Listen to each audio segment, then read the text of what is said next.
Chapter 3. A Country House Near New York. "Well, here we are," said Mr. Polander in one of Carl's most absent moments. The car was standing before a house which, like the country houses of most rich people in the neighborhood of New York, was larger and taller than a country house designed for only one family has any need to be. Since there were no lights except in the lower part of the house, it was quite impossible to estimate how high the building was. In front of it rustled chestnut trees, and between them the gate was already open. A short path led to the front door steps. Carl felt so tired on getting out that he began to suspect the journey must have been fairly long after all. In the darkness of the chestnut avenue he heard a girl's voice saying beside him, "So this is Mr. Jacob at last." "My name is Rossman," said Carl, taking the hand held out to him by a girl whose silhouette he could now perceive. "He is only Jacob's nephew," said Mr. Polander in explanation. "His own name is Carl Rossman." "That doesn't make any of us less glad to see him," said the girl, who did not bother much about names. All the same, Carl insisted on asking, while he walked toward the house between Mr. Polander and the girl, "Are you Miss Clara?" "Yes," she said, and now a little light from the house picked out her face, which was inclined toward him. "But I didn't want to introduce myself here in the darkness." "Why has she been waiting for us at the gate?" thought Carl, gradually waking up as he walked along. "By the way, we have another guest this evening," said Clara. "Impossible!" cried Polander irritably. "Mr. Green," said Clara. "When did he come?" asked Carl, as if seized by a premonition. "Just a minute ago. Didn't you hear his car in front of yours?" Carl looked up at Mr. Polander to discover what he thought of the situation, but his hands were thrust into his trouser pockets and he merely stamped his feet a little on the path. "It's no good living just outside New York. It doesn't save you from being disturbed. We'll simply have to get a house further away, even if I have to spend half the night driving before I get home." They remained standing by the steps. "But it's a long time since Mr. Green was here last," said Clara, who obviously agreed with her father yet wanted to soothe him and take him out of himself. "Why should he have come just this evening?" said Polander, and the words rolled furiously over his sagging lower lip, which, like all loose heavy flesh, was easily agitated. "Why indeed?" said Clara. "Perhaps he'll soon go away again," remarked Carl himself, astonished at the sympathy uniting him to these people who had just been complete strangers to him a day ago. "Oh no," said Clara. "He has some great business or other with Papa, which will probably take a long time to settle, for he has already threatened me in fun that I'll have to sit up till morning if I'm going to play the polite hostess." "That's the last straw. He's going to stay all night," cried Polander, if nothing could be worse. "I really feel half inclined," he said, and the idea restored some of his good humor. "I really feel half inclined, Mr. Rossman, to put you in the car again and drive you straight back to your uncle. This evening's spoilt beforehand, and who knows when your uncle will trust you here again. But if I bring you back tonight, he won't be able to refuse us your company next time." And he took hold of Carl's hand to carry out his plan on the instant. But Carl made no move, and Clara begged her father to let him stay, since she and Carl at least need not let Mr. Green disturb them all. And finally Polander himself grew aware that his resolution was not of the firmest. Besides, and that was perhaps the decisive thing, they suddenly heard Mr. Green shouting from the top of the steps down into the garden. "Where on earth are you?" "Coming," said Polander as he began to climb the steps. Behind him came Carl and Clara, who now studied each other in the light. "What red lips she has," Carl said to himself, and he thought of Mr. Polander's lips and how beautifully they had been metamorphosed in his daughter. "After dinner," she said, "we'll go straight to my room, if you would like that, so that we at least can be rid of Mr. Green, even if Papa has to put up with him. And then perhaps you'll be so kind as to play the piano for me, for Papa has told me how well you can play. I'm sorry to say I'm quite incapable of practicing, and never touch my piano, much as I really love music." Carl was quite prepared to fall in with Clara's suggestion, though he would have liked to have Mr. Polander join them as well, but the sight of Green's gigantic figure, he had already got used to Polander's bulk, which gradually loomed above them as they climbed the steps, dispelled all of Carl's hopes of luring Mr. Polander away from the man that evening. Mr. Green hailed them in a great hurry, as if much time had already been lost, took Mr. Polander's arm and pushed Carl and Clara before him into the dining room, which, chiefly because the flowers on the table rising from sprays of green foliage, looked very festive, and so made the presence of the importunate Mr. Green doubly regrettable. Carl was just consoling himself, as he waited beside the table until the others were seated, with the thought that the great glass doors leading to the garden would remain open, for a strong fragrance was wafted in as if one sat in an arbor, when Mr. Green snorted and rushed to close these very glass doors, bending down to the bolts at the bottom, stretching up to the ones at the top, and all with such youthful agility that the servant, when he hurried across, found nothing left to do. Mr. Green's first words when he returned to the table expressed his astonishment that Carl had obtained his uncle's permission to make the visit.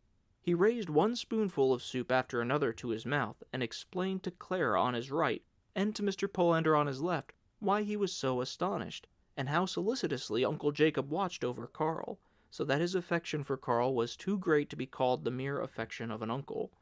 Not content with his uncalled for interference here, he insists on interfering between me and my uncle too, thought Carl, and he could not swallow a drop of the golden-colored soup. But then, not wishing to show how upset he felt, he began silently to pour the soup down his throat. The meal went on with torturing slowness. Mr. Green alone, assisted by Clara, showed any liveliness and found occasion for a short burst of laughter now and then. Mr. Polander let himself be drawn into the conversation once or twice, when Mr. Green started to talk about business. But he soon withdrew even from such discussions, and Mr. Green had to surprise him into speech by bringing them up again unexpectedly.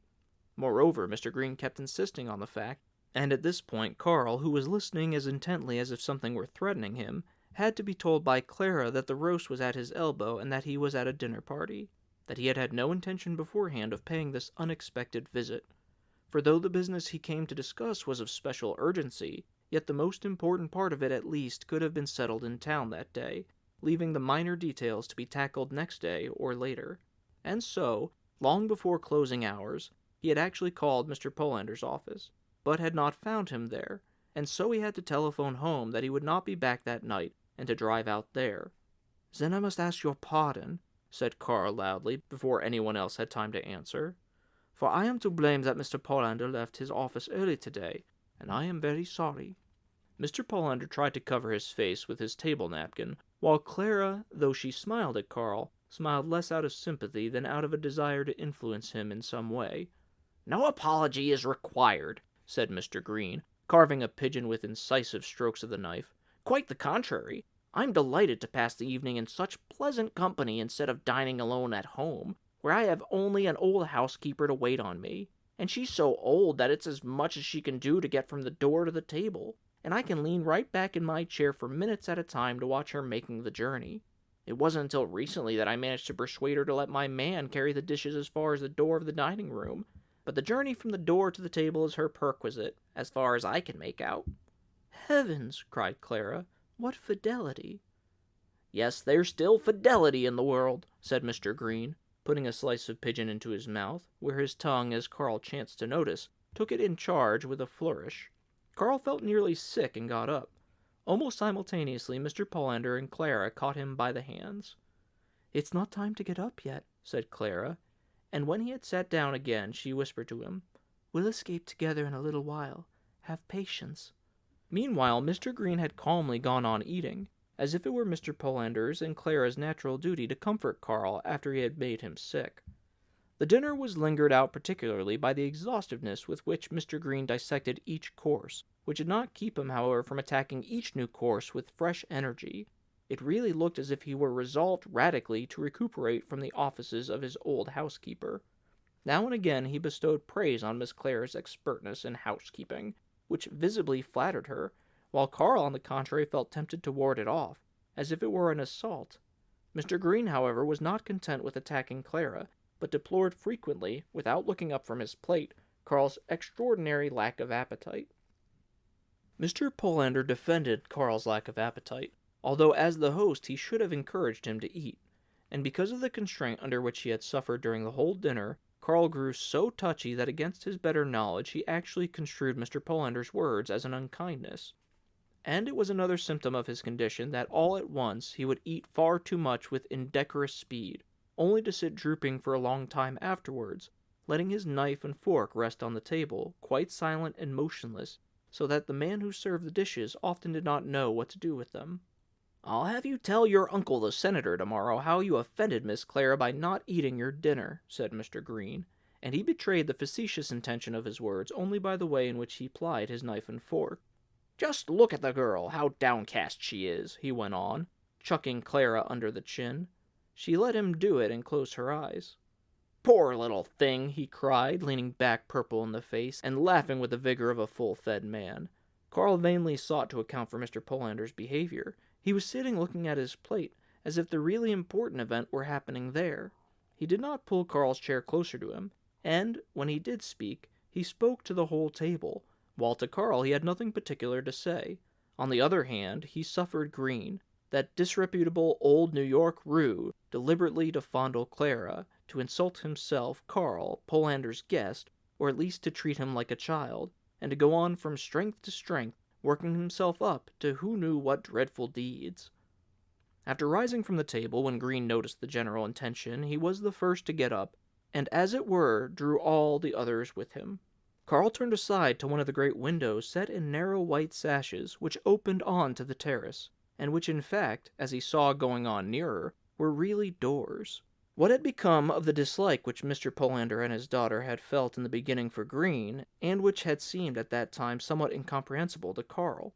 Now they were standing side by side with the man and nodding with him.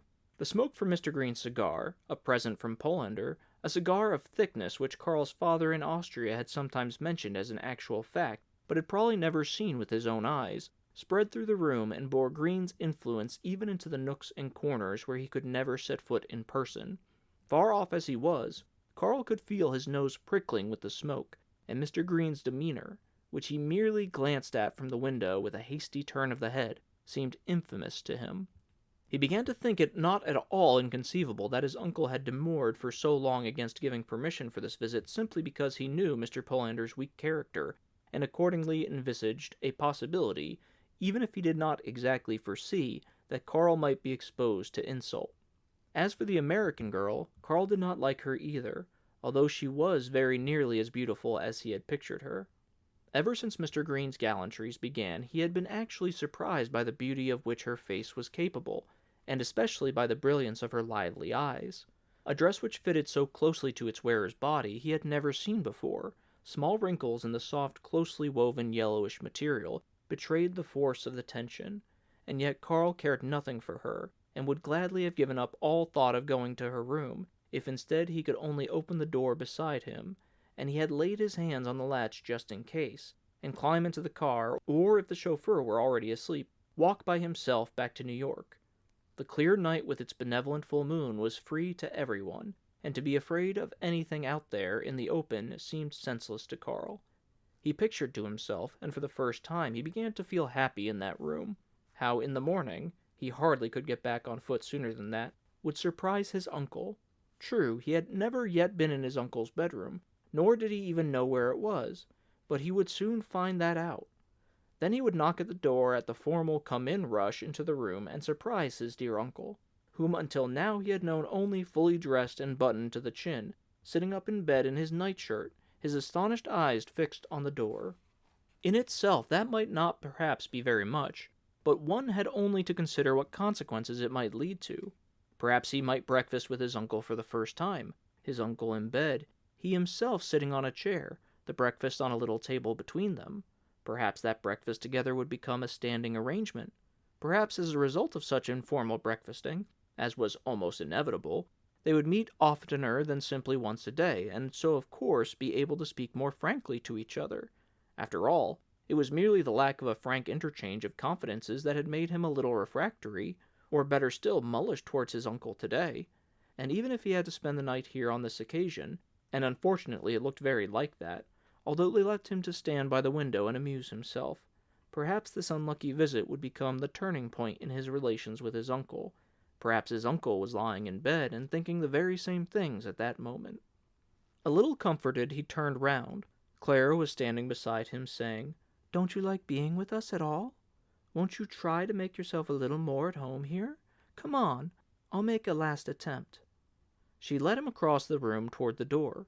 At a side table the two gentlemen were sitting, drinking out of tall glasses a light effervescent liquid which was unknown to Carl, and which he would have liked to taste. Mr. Green had his elbows on the table, and his face was pushed as close to Mr. Polander as he could get it.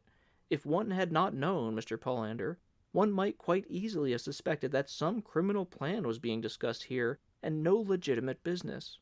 While Mr. Polander's eyes followed Carl to the door with a friendly look, Mr. Green, though as a rule of one's eyes involuntarily follow those of the man who one is talking to, did not at once glance round at Carl, and it seemed to Carl that in behaving like this, Green was pointing his conviction that each of them, Carl on his part and Green on his, must fight for his own hand, and that any obligatory social connection between them would be determined in time by the victory or destruction of one of them. "If that's what he thinks," Carl told himself, "he's a fool.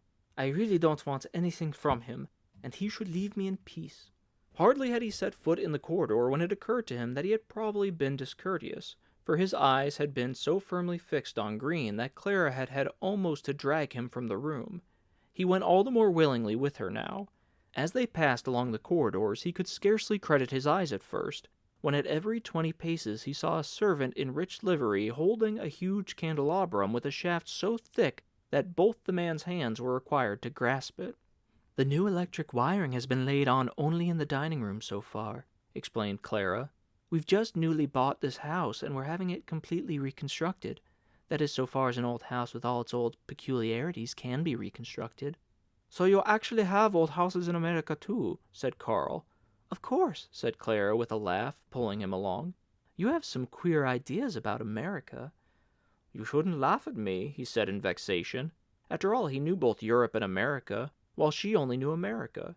In passing, Clara flung open a door with a light push of her hand and said without stopping, "That's where you're going to sleep." Carl, of course, wanted to look at the room straight away, but Clara exclaimed with impatience, raising her voice almost to shouting pitch, that there was plenty of time for that later, and that he must come with her first. They had a kind of tug-of-war in the corridor until it came into Carl's mind that he need not do everything Clara told him, and he wrestled himself free and stepped into the room. The surprising darkness outside the window was explained by the spreading branches of a tree swaying there. He could hear the twitter of birds. To be sure, in the room itself, which the moonlight had not yet reached, one could distinguish hardly anything. Carl felt sorry that he had not brought the electric torch which his uncle had given him. In this house, an electric torch was absolutely indispensable. Given a couple of torches, the servants could have been sent to their beds. He sat down on the window ledge and stared out into the darkness, listening. A bird which he had disturbed seemed to be fluttering through the leafage of the old tree. The whistle of a suburban train sounded somewhere across the fields. Otherwise, all was still. But not for long, for Clara came rushing in. Visibly furious, she cried, "What's the meaning of this?" and beat her hand against her skirt. Carl decided not to answer her until she should show some more politeness, but she advanced upon him with long strides, exclaiming, "Well, are you coming with me, or are you not?"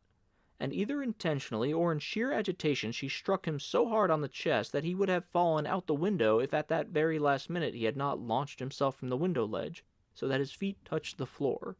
"I might have fallen out the window," he said reproachfully. "It's a pity you didn't. Why are you so uncivil? I'll push you right out next time." And she actually seized him and carried him in her athletic arms almost as far as the window, since he was too surprised to remember to brace himself. But then he came to his senses, freed himself with a twist of the hips, and caught hold of her instead.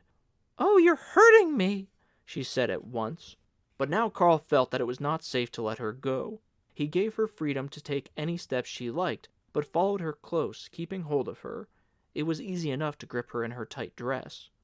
"Let me go," she whispered, her flushed face so close to his that he had to strain to see her. "Let me go. I'll give you something you don't expect." "Why is she sighing like that?" thought Carl. "It can't hurt her. I'm not squeezing her."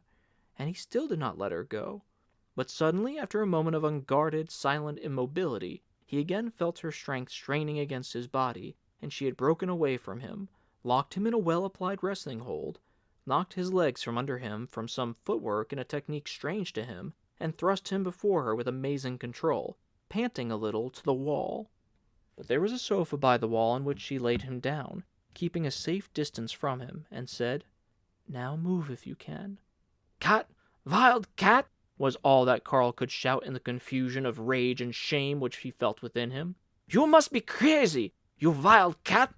"Take care what you say," she said, and she slipped one hand to his throat, on which she began to press so strongly that Carl could only gasp for breath, while she swung the other fist against his cheek, touching it as if experimentally, and then again and again drew it back, further and further, ready to give him a buffet at any moment. "What would you say," she asked, "if I punish you for your rudeness to a lady by sending you home with your ears well boxed? It might do you good for the rest of your life, although you wouldn't care to remember it. I'm really sorry about you. You're a passably good-looking boy, and if you learned jiu-jitsu, you'd probably have beaten me. All the same, I feel enormously tempted to box your ears for you now that you're lying there. I'd probably regret it, but if I should do it, let me tell you that it'll be because I can't help it. Of course, it won't only be one box on the ear I'll give you, but I'll let fly right and left till you're black and blue. And perhaps you're one of those men of honor. I could easily believe it, and couldn't survive the disgrace of having your ears boxed. And would you have to do away with yourself? But why were you so horrid to me? Don't you like me? Isn't it worthwhile to come to my room? Ah, look out! I nearly let fly at you by accident just now. And if I let you off tonight, see that you behave better next time. I'm not your uncle to put up with your tantrums. Anyhow, let me point out that if I let you out now, you needn't think that the disgrace is all the same whether your ears are boxed or not. I'd rather box your ears soundly for you than have you thinking that. I wonder what Mac will say when I tell him about all this." At the thought of Mac, she loosened her grip. In his muzzy confusion, Carl saw Mac as a deliverer. For a little while he could still feel Clara's hand on his throat, and so he squirmed for a few minutes before lying still. She urged him to get up. He neither answered nor stirred. She lit a candle somewhere. The room grew light. A blue zigzag pattern appeared on the ceiling, but Carl lay with his head on the sofa cushion exactly as Clara had placed it, and did not move a finger's breadth. Clara walked around the room, her skirt rustling about her legs. She seemed to pause for a long time by the window. "Got over your tantrums?" he heard her asking at last. Carl thought it hard that in this room which Mr. Polander had assigned him for the night he could find no peace. The girl kept wandering about, stopping and talking now and then, and he was heartily sick of her. All he wanted to do was fall asleep at once and get out of the place later. He did not even want to go to bed. He merely wanted to stay where he was on the sofa.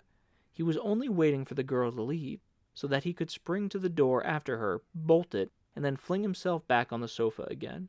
He felt an intense need to stretch and yawn, but he did not want to do that before Clara, and so he lay staring at the ceiling, feeling his face becoming more and more rigid, and a fly which was hovering around flitted before his eyes without his quite knowing what it was.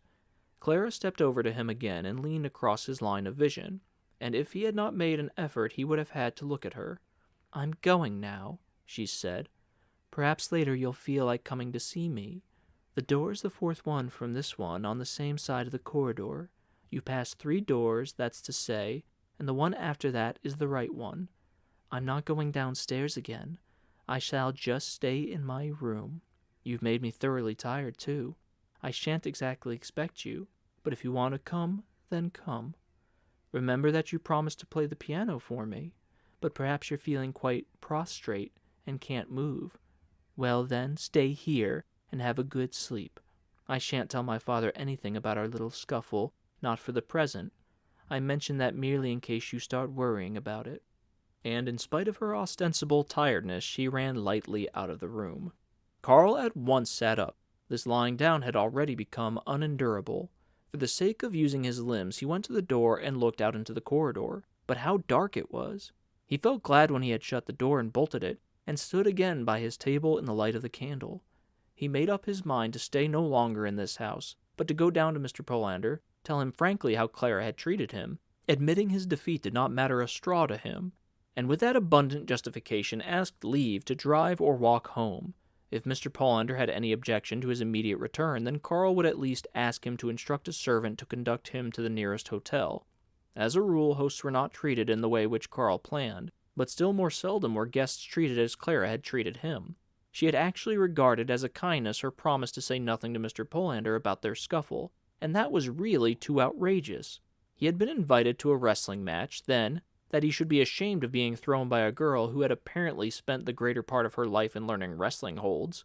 After all, she had probably been taking lessons from Mac. She could tell him everything if she liked. He was certainly intelligent. Carl felt sure of that, although he had never on occasion to prove it in any single instance. But Carl knew also that if he were to have lessons from Mac, he would make much greater progress than Clara had done. Then he could come here again one day, most likely without any invitation, would begin by studying the scene of action, an exact knowledge of which had been a great advantage to Clara, and then he would seize that same Clara and fling her down on the very sofa which she had flung him tonight. Now he had merely to find his way back to the dining room, where in his first embarrassment he had probably laid down his hat in some unsuitable place. Of course he would take the candle with him, but even with the light it was not easy to find one's bearings. For instance, he did not even know whether his room was on the same floor as the dining room. On the way here, Clara had kept pulling him, so that he had no chance to look around him. Mr. Green and the servants with the great candlesticks had also given him something to think about. In short, he actually could not remember whether they had climbed 1 or 2 flights of stairs, or none at all. To judge from the view, the room was fairly high up, and so he tried to convince himself that they must have climbed stairs. Yet at the front door there had been steps to climb, so why should not this side of the house be raised above ground level too? If only there were a ray of light to be seen from some door in the corridor, or a voice to be heard in the distance, no matter how faintly. His watch, a present from his uncle, pointed to 11. He took the candle and went out into the corridor. The door he left open, so that if his search should prove unsuccessful, he might at least find his room again, and in case of dire need, the door of Clara's room. For safety he fixed the door open with a chair, so that it might not shut on itself. In the corridor he made the unwelcome discovery. Naturally he turned to the left, away from Clara's room, that there was a draught blowing against his face, which though quite feeble might nevertheless easily blow out the candle, so that he had to guard the flame with his hand and often stop altogether to let the dying flame recover. It was a slow method of progress, and made the way seem doubly long. Carl had already passed great stretches of blank wall completely devoid of doors. One could not imagine what lay behind them, and then he came to one door after another. He tried to open several of them. They were locked, and the rooms obviously occupied.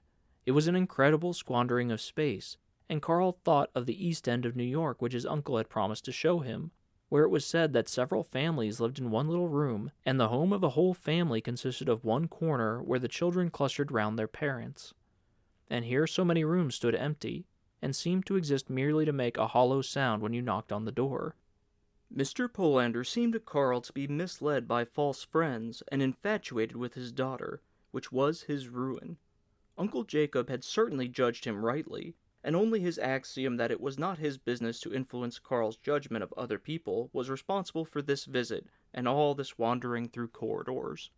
Carl would tell his uncle that quite frankly, for if he followed his own axiom, his uncle should be glad to hear a nephew's judgment even on himself. Besides, that axiom was probably the only thing in his uncle which displeased Carl, and even that displeasure was unqualified. Suddenly, on the wall of one side of the corridor came to an end, and an ice-cold marble balustrade appeared in its place. Carl set the candle beside him and cautiously leaned over. A breath of dark emptiness met him. If this was the main hall of the house, in the glimmer of the candle a piece of vault-like ceiling could be seen. Why had they not come in through it? What purpose could be served by this great deep chamber? One stood here as if in the gallery of a church. Carl almost regretted that he could not stay in the house till morning. He would have liked Mr. Polander to show him all round it by daylight and explain everything to him. The balustrade was quite short, and soon Carl was once more groping along a closed corridor. At a sudden turning he ran full tilt into the wall, and only the unswerving care with which he convulsively held the candle saved it from falling and going out. As the corridor seemed to have no end, no window appeared through which he could see where he was. Nothing stirred either above or below him. Carl began to think that he was going round in a circle, and had a faint hope that he would come to the door of his room again, but neither it nor the balustrade reappeared. Until now he had refrained from shouting, for he did not want to raise a noise in a strange house at such a late hour. But now he realized that it would not matter in this unlighted house, and he was just preparing to send a loud halloo echoing along the corridor in both directions when he noticed a little light approaching from behind him, the way that he had come. Now at last he could realize the length of that straight corridor. This house was a fortress, not a mansion. His joy on seeing that saving light was so great that he forgot all caution and ran towards it. At the first few steps he took, his candle blew out, but he paid no attention, for he did not need it any longer. Here was an old servant with a lantern coming towards him, and he would soon show him the right way. "Who are you?" asked the servant, holding the lantern up to Carl's face and illuminating his own as well. His face had a somewhat formal look because of a great white beard which ended on his breast in silken ringlets.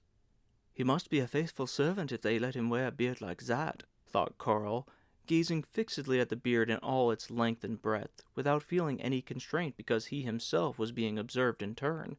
He replied at once that he was a guest of Mr. Polander's, and that he had left his room to go to the dining room, but could not find it. "Oh, yes," said the servant. "We haven't had the electric light laid on yet." "I know," said Carl. "Won't you light your candle at my lantern?" asked the servant. "If you please," said Carl, doing so. "There's such a draught here in the corridors," said the servant. "Candles easily get blown out. That's why I have a lantern." "Yes, a lantern is much more practical," said Carl. "Why, you're all covered with candle drippings," said the servant, holding up the candle to Carl's suit. "I never even noticed it," cried Carl, feeling distressed, for it was his black suit, which his uncle said looked best of all upon him. His wrestling match with Clara could not have been very good for the suit either, it now occurred to him. The servant was obliging enough to clean the suit as well as could be done on the spot. Carl kept turning round and showing him another mark here and there, which the man obediently removed. "But why should there be such a draught here?" asked Carl as they went on again. "Well, there's a great deal of building still to be done," said the servant. "The reconstruction work has been started, of course, but it's getting on very slowly. And now the builders' workmen have gone on strike, as perhaps you know. Building up a house like this gives lots of trouble. Several large breaches have been made in the walls, which nobody has filled in, and the draught blows through the whole house. If I didn't stuff my ears with cotton wool, I couldn't stand it." "Then shouldn't I speak louder?" asked Carl. "No, you have a clear voice," said the servant. "But to come back to this building, especially in this part, near the chapel, which will certainly have to be shut off from the rest of the house later, the draught is simply unendurable." "So the balustrade along this corridor gives on to the chapel?" "Yes." "I thought that at the time," said Carl. "It is well worth seeing," said the servant. "If it hadn't been for that, Mr. Mack probably wouldn't have bought the house." "Mr. Mack?" asked Carl. "I thought the house belonged to Mr. Polander." "Yes, certainly," said the servant. "But it was Mr. Mack who decided the purchase. Don't you know Mr. Mack?" "Oh, yes," said Carl. "But what connection does he have with Mr. Polander?" "He is the young lady's fiancé," said the servant. "I certainly didn't know that," said Carl, stopping short. "Do you find that so surprising?" asked the servant. "I'm only thinking it over. If you don't know about such connections, you can easily make the worst kind of mistakes," replied Carl. "I'm only surprised that they haven't told you about it," said the servant. "Yes, that's true," said Carl, feeling abashed. "Probably they thought you knew," said the servant. "It's old news by this time, but here we are." And he opened a door behind which appeared a stair that led straight down to the back door of the dining room, which was still as brightly illuminated as at Carl's arrival. Before Carl went down to the dining room, from which the voices of Mr. Polander and Mr. Green could still be heard talking as if they had talked 2 hours before, the servant said, "If you like, I'll wait for you here, and take you back to your room. It's always difficult to find one's way about here on the first evening." "My room will never see me again," said Carl, without knowing why he felt sad as he gave this information. "It won't be so bad as all that," said the servant, smiling in a slightly superior way and patting him on the arm. Probably he construed Carl's words as meaning that Carl intended to stay up all night in the dining room, talking and drinking with the 2 gentlemen. Carl did not want to make any confessions just then. Also, he reflected that this servant, whom he liked better than the other servants in the house, would be able to direct him on his way to New York, and so he said, "If you would wait here, it would certainly be a great kindness, and I gratefully accept it. I'll come up in a little while, in any case, and tell you what I'm going to do. I think that I may need your help yet." "Good," said the servant, setting his lantern on the floor and seating himself on a low pedestal, which was probably vacant on account of the reconstruction work. "I'll wait here, then. You can leave the candle with me, too," he added as Carl made to go downstairs with a lighted candle in his hand. "I'm not noticing what I'm doing," said Carl, and he handed the candle to the servant, who merely nodded to him, though it was impossible to say whether the nod was deliberate or whether it was caused by his stroking his beard with his hand. Carl opened the door, which through no fault of his rattled noisily, for it consisted of a single glass pane that almost jumped from the frame if the door were opened quickly, and held fast only by the handle. Carl let the door swing back again in alarm, for he had wanted to enter the room as quietly as possible. Without turning round, he was aware that behind him the servant, who had apparently descended from his pedestal, was now shutting the door carefully and without the slightest sound. "Forgive me for disturbing you," he said to the two gentlemen, who stared at him with round, astonished faces. At the same time he flung a hasty glance round the room, to see if he could discover his hat somewhere, but it was nowhere to be seen. The dishes on the dining table had all been cleared away. Perhaps, he thought uncomfortably, that the hat had been carried off to the kitchen along with them. "But where have you left Clara?"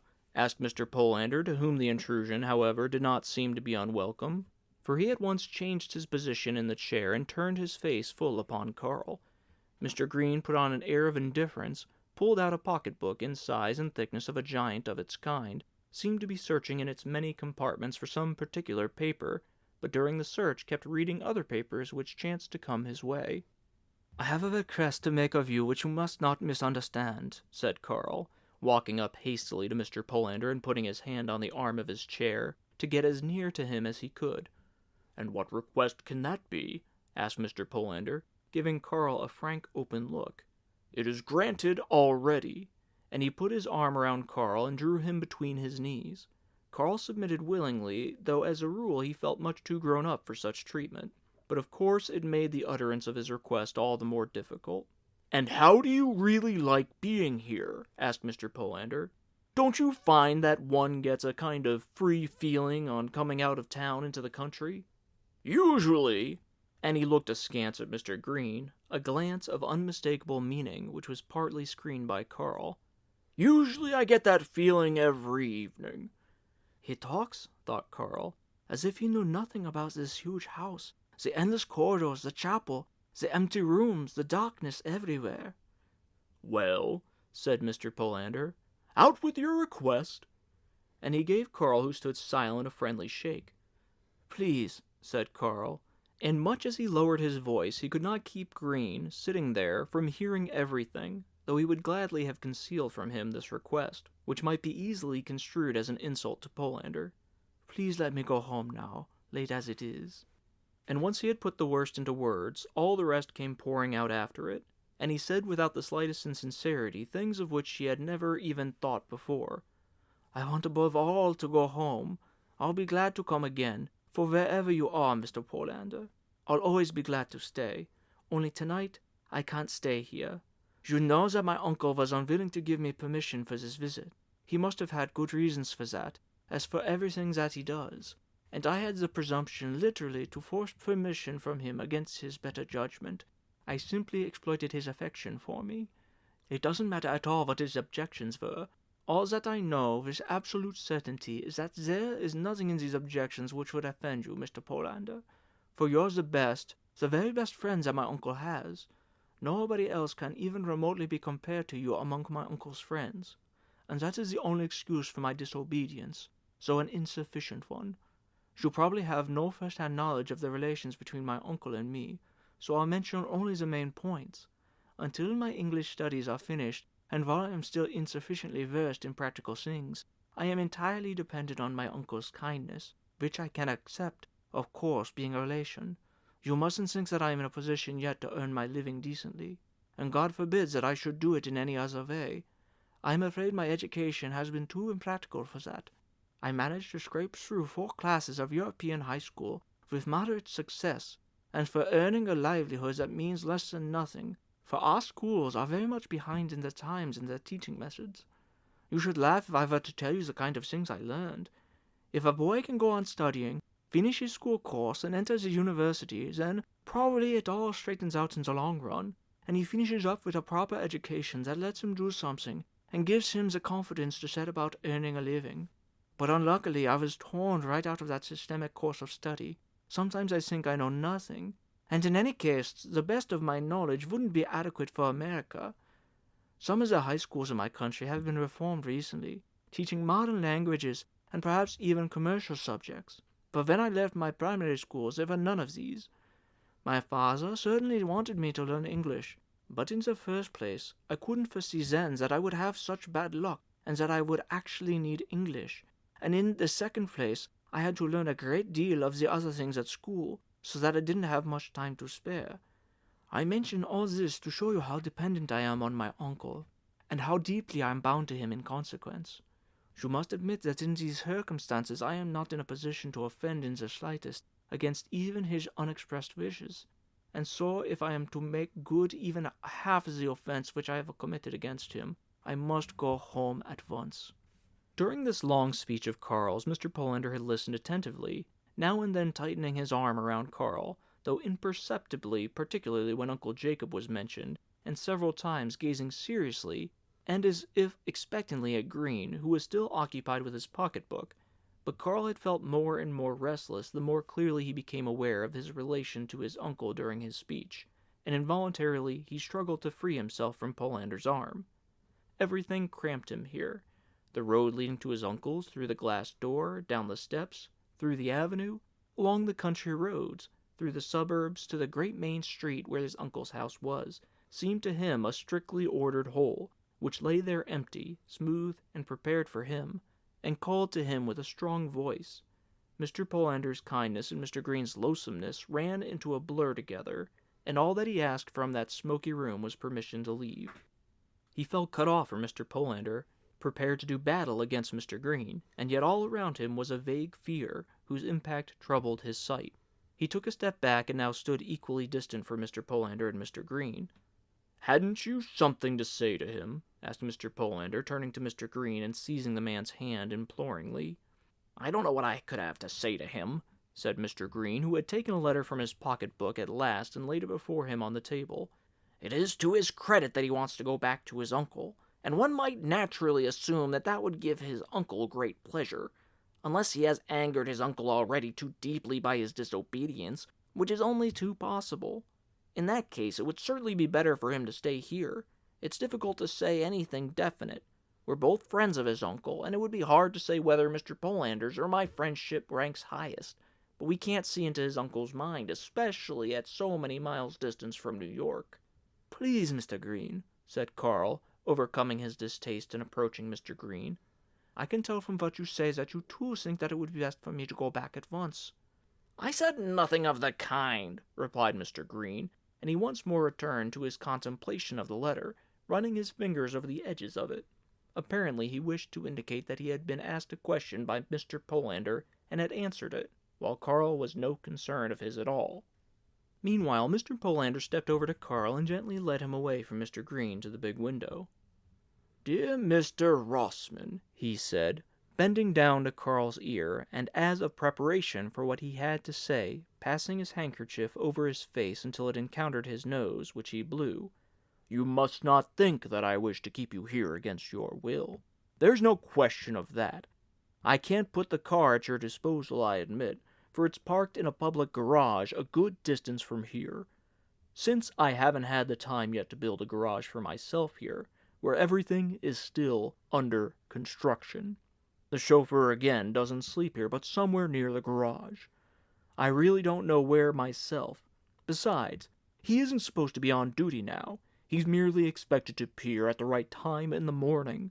But all this would be no obstacle to your returning at once, for if you insist upon it, I'll accompany you at once to the nearest railway station. though it's so far away that you wouldn't get home much sooner than if you came with me in my car in the morning. We start at 7. Then, Mr. Polander, I would rather go by train all the same, said Carl. I never thought of the train.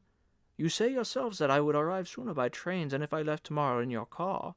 But it would only make a very little difference. All the same, Mr. Polander, said Carl.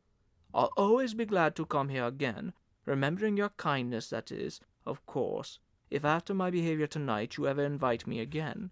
And perhaps next time I'll be able to explain more clearly why every minute that keeps me away from my uncle is now so important to me. And as if he had already perceived permission to go away, he added, But you mustn't come with me on any account. It's really quite unnecessary. There's a servant outside who will be glad to show me the way to the station.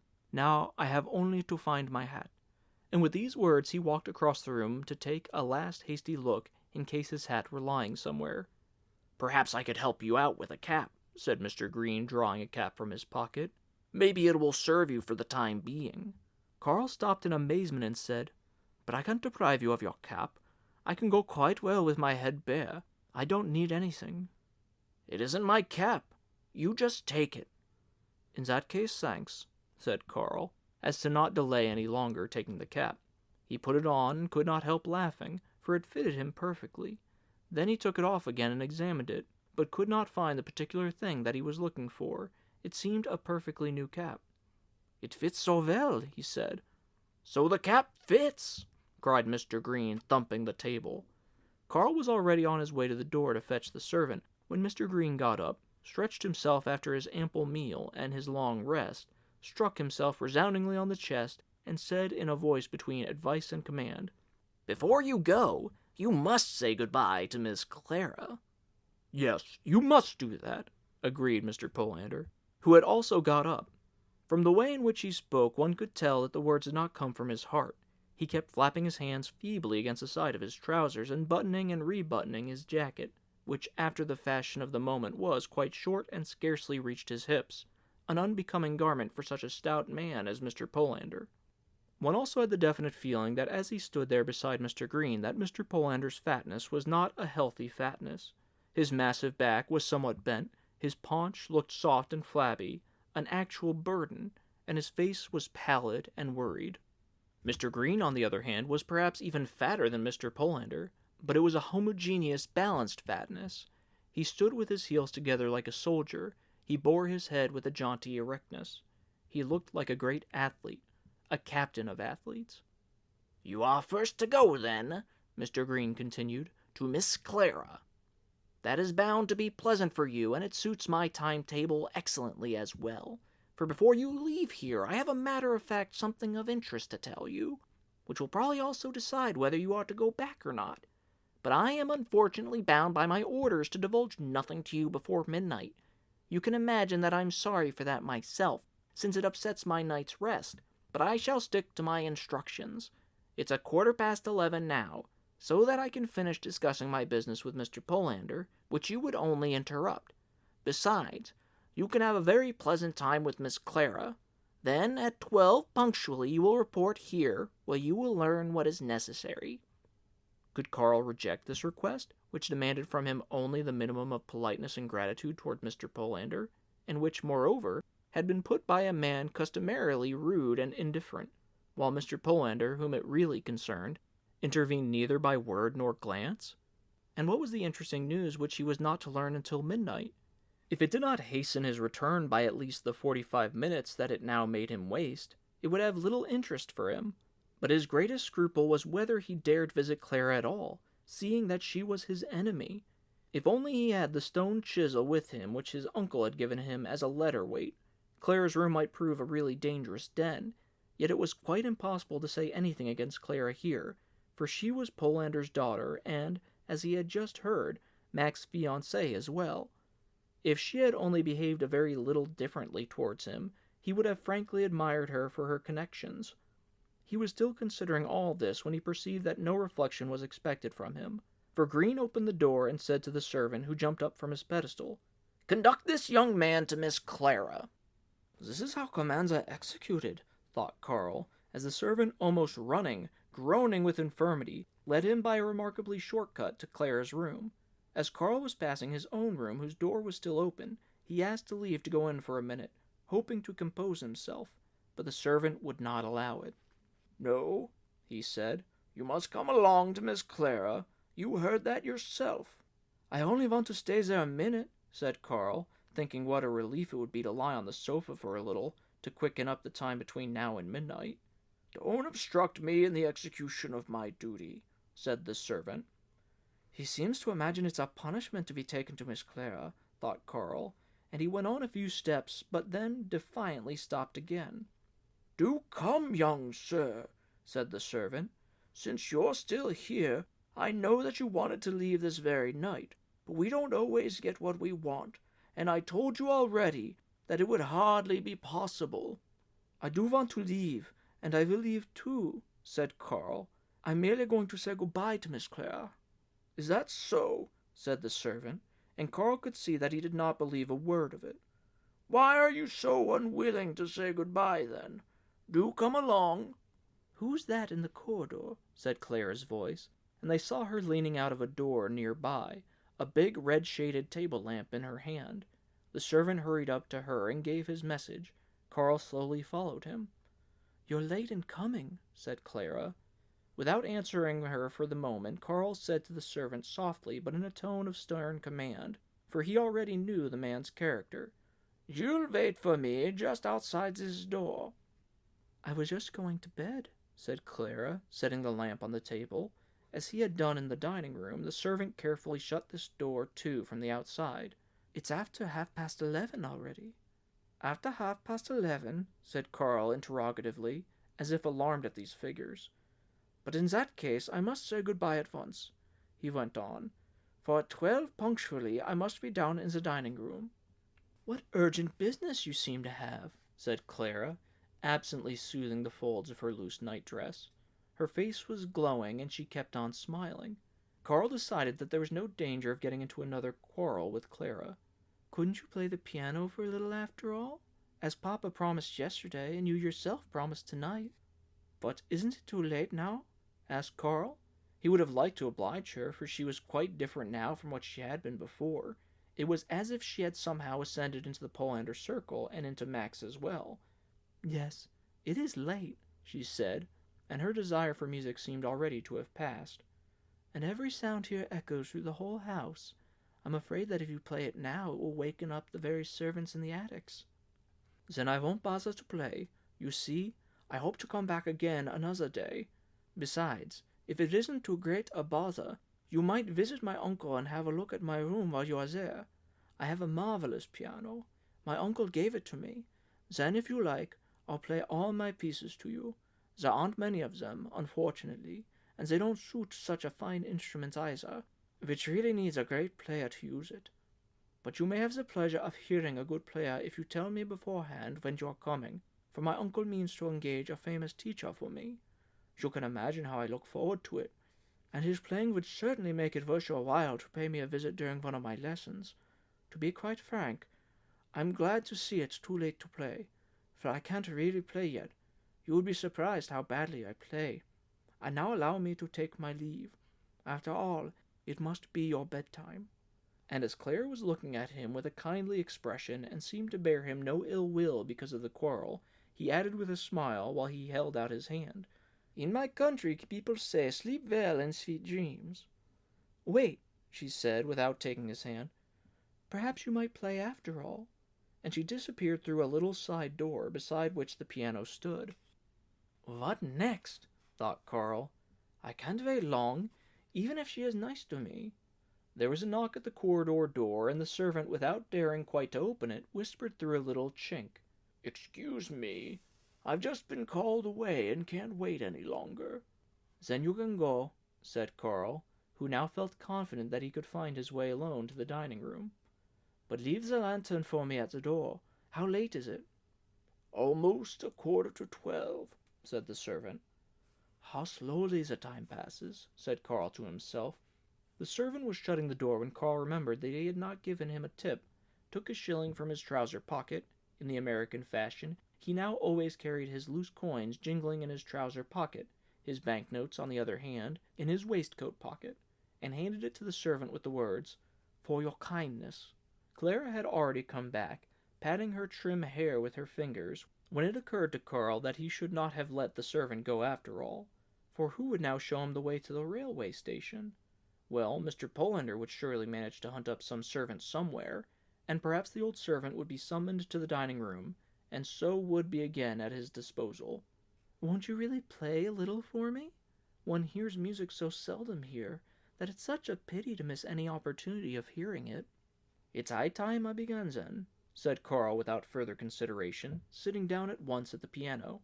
"Do you want to play any special music?" asked Clara. "No thanks.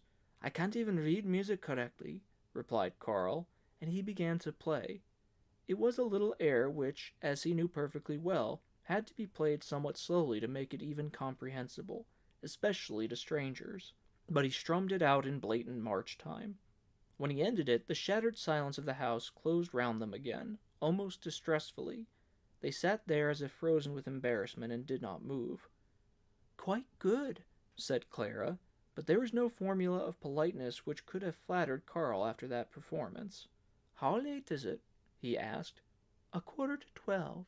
"Then I still have a little time," he said, and thought to himself, "Which is it to be? I needn't play through all the 10 tunes I know, but I might play one at least as well as I can." And he began to play his beloved soldier song, so slowly that the roused longing of his listener yearned for the next note, which Carl held back and yielded reluctantly. He actually had to pick out the keys first with his eyes, as in playing all his tunes. But he also felt rising within him a song which reached past the end of this song, seeking another end which it could not find. "I am no good," said Carl after he had finished, gazing at Clara with tears in his eyes. Then from the next room came a sound of hand-clapping. "Someone has been listening," cried Carl, taken aback. "Mac?" said Clara softly, and already he heard Mac shouting, "Carl Rossman! Carl Rossman!" Carl swung both feet over the piano stool and opened the door. He saw Mac half sitting and half reclining in a huge double bed with blankets loosely flung over his legs. A canopy of blue silk was the sole and somewhat schoolgirlish ornament of the bed, which was otherwise quite plain and roughly fashioned out of heavy wood. On the bedside table only a candle was burning, but the sheets and Mac's nightshirt were so white that the candlelight falling upon them was thrown off in an almost dazzling reflection. Even the canopy shone, at least at the edges, with its slightly billowing silk tent which was not stretched quite taut. But immediately behind Mac, the bed and everything else sank into complete darkness. Clara leaned against the bedpost and had eyes now only for Mac. "Hello!" said Mac, reaching his hand to Carl. "You play very well. Up to now I've only known your talent for riding." "I'm as bad at the one as I am at the other," said Carl. "But if I'd known you were listening, I certainly wouldn't have played. But your young lady—" He stopped. He hesitated to say fiancé, since Mac and Clara obviously shared the same bed already. "But I guessed it," said Mac. "And so Clara had to lure you out here from New York, or else I would have never heard your playing. It's certainly amateurish enough, and even in these 2 airs which have been set very simply and which you have practiced a good deal, you made 1 or 2 mistakes. But all the same it pleased me greatly, quite apart from the fact that I never despise players of any kind. But won't you sit down and stay for a little while with us? Clara, give him a chair." "Thanks," said Carl awkwardly. "I can't stay, glad as I would be to stay here. It's taken me too long to discover that there are such comfortable rooms in this house." "I'm having everything reconstructed in this style," said Mac. At that moment 12 strokes of a bell rang out in rapid succession, each breaking into the one before. Carl could feel on his cheeks the wind made by the swinging of that great bell. What sort of village could it be which had such bells? "It's high time I was gone," said Carl, stretching out his hand to Mac and Clara without shaking theirs, and rushing off into the corridor. He found no lantern there, and regretted having tipped the servant so soon. He began to feel his way along the wall to his own room, but he had hardly covered half the way when he saw Mr. Green hurriedly bobbing towards him with an upraised candle. In the hand holding the candle he was also clutching a letter. "Rossman, why didn't you come? Why have you kept me waiting? What on earth has kept you so long with Miss Clara?" How many questions, thought Carl, and now he's pushing me to the wall. For indeed Green was standing quite close to Carl, who had to lean his back against the wall. In this quarter Green took an almost absurd size, and Carl wondered in jest if he could have eaten up good Mr. Polander. You certainly aren't a man of your word. You promised to come down at 12, and instead you are here prowling around Miss Clara's door. But I promised you some interesting news at midnight, and here it is. And with that he handed Carl the letter. On the envelope was written, "To Carl Rossman, to be delivered personally at midnight, wherever he may be found." After all, said Mr. Green while Carl opened the letter, I think I am due some thanks for driving out here from New York on your account, so that you shouldn't expect me to chase after you through these corridors as well. From my uncle? Said Carl, almost as soon as he glanced at the letter. I have been expecting it, he said, turning to Mr. Green. Whether you were expecting it or not doesn't matter to me in the least. You just read it, said Green, holding up the candle to Carl. Carl read by its light. Dear nephew, as you will already have realized during our much too brief companionship, I am essentially a man of principle. That is unpleasant and depressing not only to those who come in contact with me, but also to myself as well. Yet it is my principles that have made me what I am, and no one can ask me to deny my fundamental self, not even you, my dear nephew, though you would be my first choice if it ever occurred to me to permit such a general assault upon me. Then I would pick you up, of all people, with these two arms that are now holding this paper, and set you above my head. But as for the moment nothing indicates that this could ever happen.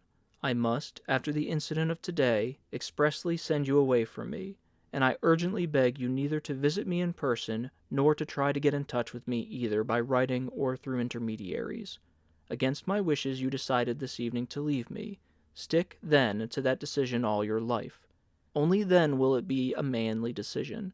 As the bringer of this news, I have chosen Mr. Green, my best friend, who no doubt will find indulgent words for you, which at the moment are certainly not at my disposal.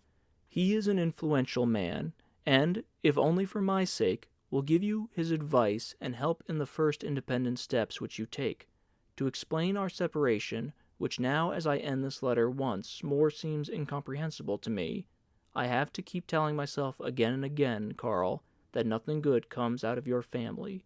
If Mr. Green should forget to hand you your box and umbrella, remind him of them. With best wishes for your further welfare, your faithful Uncle Jacob. Are you finished? Asked Green. Yes, said Carl. Have you brought the box and the umbrella with you? He asked. Here it is, said Green, setting Carl's old traveling box, which until now he had held in his left hand, concealed behind his back, beside Carl on the floor. And the umbrella? Carl asked again. Everything here, said Green, bringing out the umbrella too, which had been hanging from one of his trouser pockets. A man called Schubel, an engineer in the Hamburg American line, brought the things. He maintained that he found them on the ship. You can find an opportunity to thank him sometime. Now I have my old things back again at least, said Carl, laying the umbrella on the box. But you should take better care of them in the future, the senator asked me to tell you, said Mr. Green, and then asked, obviously not out of private curiosity, What queer kind of box is that? It's the kind of box that soldiers in my country take with them when they join the army, replied Carl. It's my father's old army chest. It's very useful, too, he added with a smile, provided you don't leave it behind you somewhere. After all, you've been taught your lesson, said Mr. Green, and I bet you haven't a second uncle in America. Here is something else for you, a third-class ticket to San Francisco. I decided on sending you there because, in the first place, your chances of earning a living are much better in the West, and in the second, your uncle has got a finger in everything here that might suit you, and a meeting between you must strictly be avoided. In Frisco, you can tackle anything you like.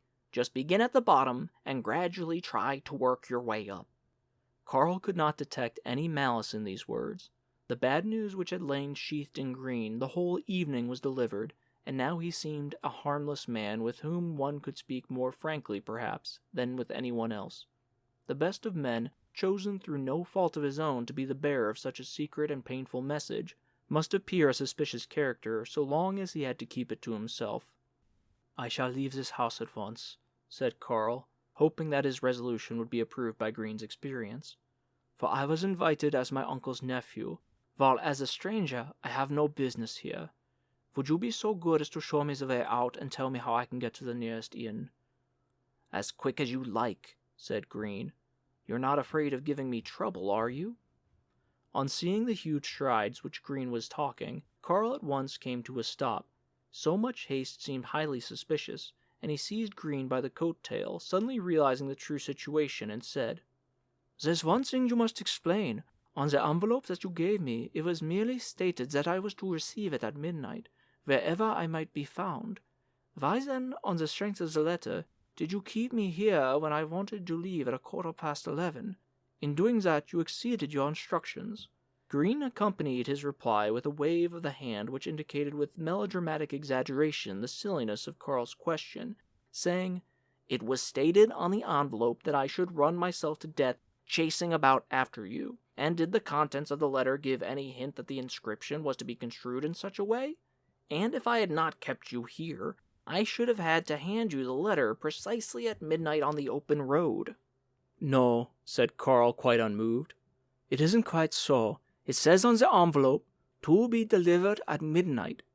You might have been too tired, perhaps, to follow me at all, or I might have reached my uncle's by midnight, though I grant you, Mr. Polander thought not, or at last resort it might have been your duty to take me back to my uncle in your own car, which you so conveniently forgot to mention, since I was insisting on going back. Does not the inscription quite plainly convey that midnight was to be the final term for me, and it is you who are to blame that I missed it?" Carl looked at Green with shrewd eyes, and clearly saw the shame over this exposure was conflicting in the man with joy at the success of his designs. At last he pulled himself together and said sharply, as if breaking into Carl's accusations, although Carl had been silent for a long time, "Not a word more," and pushed Carl, who had once more picked up his box and his umbrella, out through a little door which he flung open before him. To his astonishment, Carl had found himself in the open air. An outside stair without railings led downward before him. He had simply to descend it, and then turn to the right to reach the avenue which led him to the road.